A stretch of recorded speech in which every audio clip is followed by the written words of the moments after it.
ሰላም እንዴት ናችሁ? አልፋ ፋሽን ዲዛይኖች ነን። ዛሬ ደግሞ በአንድ ስራ ወደ እናንተ መጥተናል። የሼፍ ልብስ እና ኮፍያ እንሰራለን። ዛሬ በመጀመሪያ እስቲ ኮፍያዋን እንዴት ነው አድርገን የምንሰራው የሚለውን አንድ ባንድ እናያለን። እዚህ ጋር እንደምታዩት ይሄንን ጨርቅ 4 ቦታ አጥፈነዋል። 4 ሌየር እንዲኖረው አድርገናል። ስለዚህ ከላይ ተነስተን ወደ ታች እስከ 10 ኢንች ድረስ ዝቅ እንላለን። ይህን በምታዩት መልክ ያቺኑ የተነሳንበትን ክፍል ሳንለቅ 10 ኢንች በዚህ በምናየው መልክ ሙሉ ዙሪያ እያሽከረከረን እንሄዳለን እስከ ጫፍ ቁመት እስከምንደርስበት ድረስ 10 ኢንች ያህል እንዲህ ያደረገን ሙሉ 10 ኢንች ያው እንደምንፈልገው ሳይዝ ማለት ነው። ምናልባት የጭንቅላታችን ዙሪያ ሳይዝ ለክተን ልናስቀምጥ እንችላለን። እኔ በለካሁት ያው 10 ኢንች ያህል እስከ 24 ኢንች ዙሪያውን ማለት ነው ይመጣል።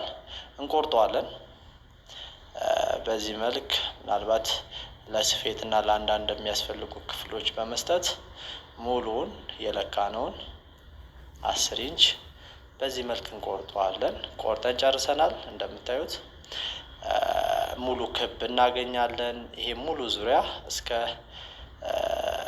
24 ኢንች ይሆናል። ጨርሰናል። ከዛ በኋላ ከኋላ ላይ የቁልፍ ወይንም ላስቲክ የምናደርግባት መነሻችን የምንከፍላት መሀል ፎልድ አድርገን ወይም አጥፈ ነው መሀል ላይ እስከ 2 ተኩል 3 ኢንች ድረስ ብንሄድ እንችላለን። ሰነጥቃታለን። ይችን ክፍል ወደ ላይ በምታዩት መልኩ እንሰነጥቀዋለን። ከዛ ይህን በኋላ ለስፌት ላይ አንድ ባንድ እናየዋለን። እንዲህ ከሰነጠቅም በኋላ ቀጥታ የምንሄደው እዚህ ላይ የምንሰራውን ጠቅላላ የባንዷን ከስር የምንሰራት እስከ 4 ኢንች እስከ 3 ተኩል እስከ 4 ኢንች የምትሆን ከስር የምትታጠፈዋን ክፍል ነው። በምናየው መልኩ 4 ኢንች ያህል እንቆርጣለን። ሲታጠፍ ወደ 2 ኢንች ያህል ይመጣል። ስለዚህ ዋና ቁመታችን ሙሉ ዙሪያውን ቅድም ያያችሁትን ከርብ ያመጣነውን ሙሉ ዙሪያ እናደርገዋለን። ያ ደግሞ እስከ 24 ኢንች ያህል ይመጣል። ያንን 24 ኢንች የጭንቅላታችን ዙሪያ ምናልባት ለክተን እንደየሳይዙ እያንዳንዳችን ሊለያይ ይችላል። ያንን እናስቀምጣለን። እቺ ሙሉ ስፌት በኋላ በምንሰፋበት ሰዓት ከስር ፎልድ አድርገን አጥፈን የምንመታው ክፍል ነው ማለት ነው። 4 ኢንች በለካነው ቁመት መሰረት ማለት ነው። እንቆርጠዋለን። ይህንን ቆርጠን በዚህ መልክ እናወጣዋለን።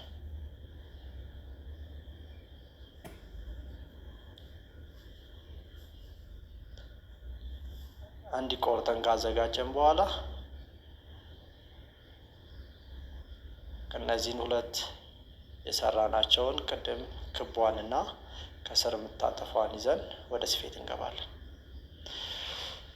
አሁን ወደ ስፌት ቅድም ያጠፍናትን ክፍል ከፍ የተወሰነች አድርገን ከ3 ተኩል እስከ 4 ኢንች ድረስ መውሰድ እንችላለን።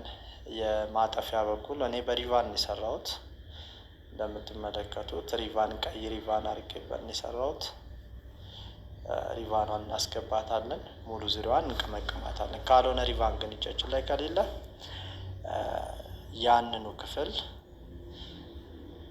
የጨርቁን ክፍል ግማሽ ሴንቲሜትር በማጠፍ ሙሉ ዙሪያውን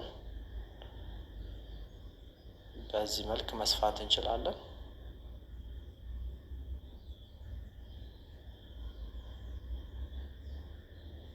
ሪቫን ቢደረግበት ሞር ያምራል። ስለዚህ ከኋላ ላይ በተለይ እንደ ሳይዛችን ለማስፋትም ለማጥበብም ይሆናል። ላስቲክ ማስገባት እንችላለን። ከጀርባ ላይ ላስቲክ ማስገባት እንችላለን።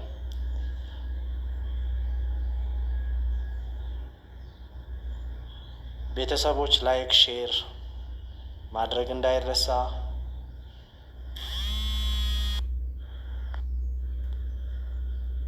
በዚህ መልክ ከሰፋን በኋላ ቀጥታ ዙሪያውን መሸብሸብ ነው የምንገባው። እቺ የምትስተካከል ጫፍ ላይ ለቀቀችዋን እዛው እናያይዛታለን።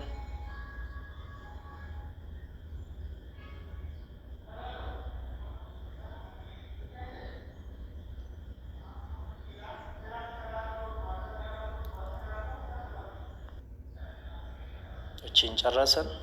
እንደምታዩት ታምራለች። ከኋላ ላይ ያለችዋ ክፍል ነች። ስለዚህ ከእሷ ክፍል በመነሳት ነው አሁን ሽብሽባችንን የምንሰራው። አሁን ደግሞ ከአንዱ ጫፍ በመነሳት ሙሉ ሽብሻቡን እንሰራዋለን። በምታዩት መልኩ ፎልድ እያደረግን እያጠፍን በምንፈልገው ልክ ማክሲመም ከግማሽ ኢንች ባይበልጥ አሪፍ ነው። ያው እኔ ቦክስ ፕሌት ነው የተጠቀምኩት እጥፋቱን። በዚህ መልክ ሙሉ ያው ብዙም ጥቁር ስለሆነ አይታይም። እያጠፋችሁ ሙሉ ሽብሻቡ እንዲመጣ ማድረግ አስፈላጊ ነው። ስለዚህ ከአንደኛው ጫፍ ተነስተን ሙሉ ጫፍ ዙሪያ እስከምንደርስ ፎልድ እያደረግን እያጠፍን እየሸበሸብን እንሰራለን ማለት ነው፣ እንሰፋዋለን። ውድ ቤተሰቦች ያው ሀረር በሚገኘው አልፋ ፋሽን ዲዛይን ማሰልጠኛ ተቋም የተለያዩ የስልጠና ዘርፎችን ማለትም በስኬችአፕ፣ በፓተርን፣ በስፌት የፋሽን ዲዛይን ስልጠናን ጀምረናል። መታችሁ በመሰልጠን የሙያ ባለቤት እንድትሆኑ በዚሁ አጋጣሚ ለመጋበዝ ኢንቫይት ለማድረግ እሞክራለሁ። ያው እንደምታዩት አንድ በአንድ ሙሉ ዙሪያውን እየሸበሸብን ቅርጿ እንድትመጣ እናደርጋለን።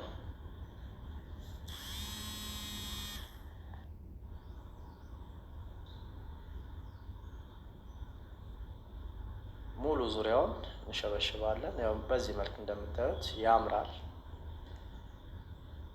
ቦክስ ፕሌት የምንላትን ወይም ፊትና ኋላውን አንድ ላይ በማጋጠም በዚህ መልክ እንሸበሽበዋለን። ከግማሽ እስከ 1 ኢንች ድረስ እኔ እስከምፈልገው ድረስ ነው መሸብሸብ ያስኩትኝ። ያ ማለት ሙሉ ዙሪያው የጭንቅላት ሳይዙን እስከሚመጣልኝ ድረስ ነው መሸብሸብ ያስኩትኝ። ጫፍ የቀደም የጀመርንበትን ጫፍ እስከማገኝ ድረስ ማለት ነው። ዩቲዩብ ቻናላችን ላይ ሙሉ ቪዲዮውን እንለቀዋለን። ይህንንም ለመከታተል ደግሞ ዩቲዩብ ሰብስክራይብ በማድረግ ቻናላችንን እንዲያድግ በማድረግ ትብብራችሁን በዚህ አጋጣሚ እንድገልጹ አደራ ለማለት ሞክራለሁ። ይህንን ጫፉን ጨርሻለሁ። እንደምታዩት ሙሉ ዙሪያው አልቋል። በዚህ መልክ ሙሉ ጫፉን እንደሚታየው ተሸብሽቦ አልቋል ማለት ነው። የምንፈልገውን ዲዛይን መጥቶልናል። አሁን ከዚህ በመቀጠል የሚቀረን ከስር ታጥፎ የሚገባውን ፎልድ የአንደኛውን ጫፍ በመያዝ ቅድም የቆረጥናት 4 ኢንቿን 4 ኢንች በ24 ዙሪያውን የሆነውን ጫፏን እንዲህ በመቀምቀም እና ያልተስተካከሉ ክፍሎችን በማስተካከል ሙሉ ዙሪያውን እንመተዋለን። በምታዩት መልኩ ከአንዷ ጫፍ ቅድም ከተነሳንበት ጫፏን የስፌት የሰጠናትን ግማሽ ኢንች ያህል በመግባት ሙሉ ዙሪያውን እንሰፋለን።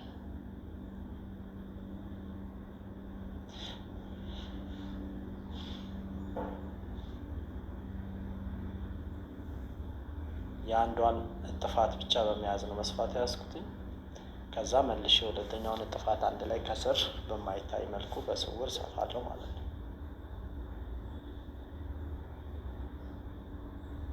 በሀረር እና በአካባቢው ያላችሁ የፋሽን ዲዛይን ሙያን መማር የምትፈልጉ ቤተሰቦች መታችሁ በመሰልጠን የሙያ ባለቤት እንድትሆኑ እንላለን። አድራሻችን ሀረር ማልቴስ ትምህርት ቤት ፊት ለፊት እንገኛለን። ብኖር ስቱዲዮ ፎቅ ላይ 4ኛ ፎቅ ላይ ወይም ስቴዲዮም አጠገብ ያለው ፎቅ ላይ እንገኛለን።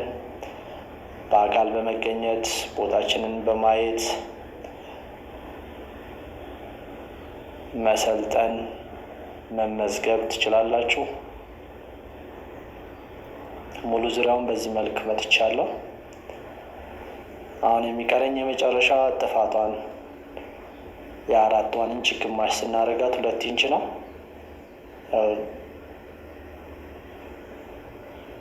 ይህንን መልሰን እናጥፈዋለን ማለት ነው።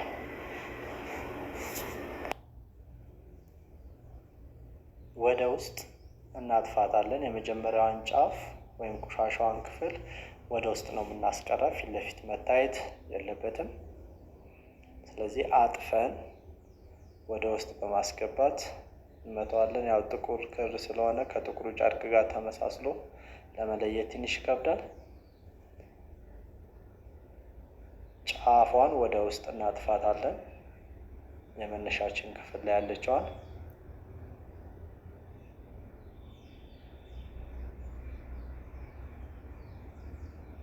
በዚህ መልክ ካጠፉን በኋላ ሙሉ ዙሪያውን እንሰፋዋለን።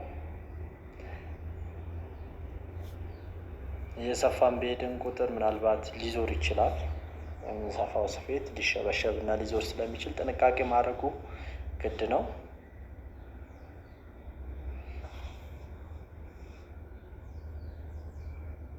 ሙሉ ዙሪያውን በዚህ መልክ እናጥፈዋለን ማለት ነው። ይህንን የሼፍ ኮፍያ ከጨረስን በኋላ በቀጣይ የሼፍ ልብሶችን እንሰራለን። ተመሳሳይ የተለያዩ ልብሶችን ከንድፍ በመነሳት ከፓተርን በመነሳት ሙሉ አንድ በአንድ የምናይ ይሆናል። የሼፏን ኮፍያ እየጨረስን ነው። በምታዩት መልኩ የምታምር ቆንጆ የሼፍ ኮፍያ ትወጣለች ብዬ አስባለሁ።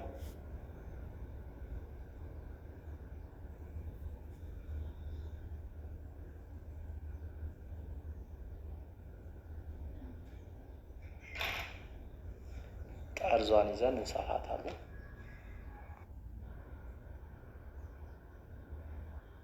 ሙሉውን ጥፋት በዚህ መልክ እያጠፍን እንጨርሳለን። አንዳንዴ ማድረቂያም ካስፈለገ ከስር ቅድም አጥፈን በምናስገባው ላይ 4 ኢንች በቆረጥነው ላይ ማድረቂያ በማድረግ መጠቀም እንችላለን። ጠንከር እንዲል ለማድረግ ስለዚህ ጫፏን እንደዚህ በማጠፍ ሰፍተን እንጨርሳለን። ቅድም የተነሳንበትን ክፍል እጥፋት በደንብ በሚያምር መልኩ ማውጣት።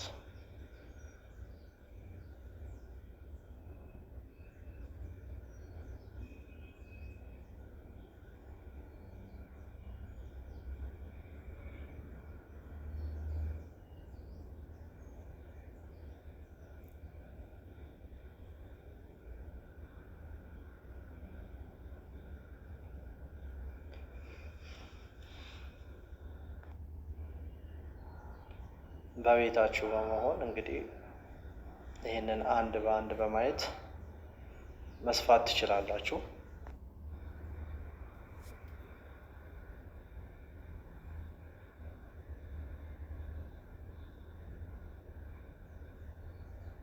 ጫፏን በዚህ መልክ በመስፋት እንጨርሳለን።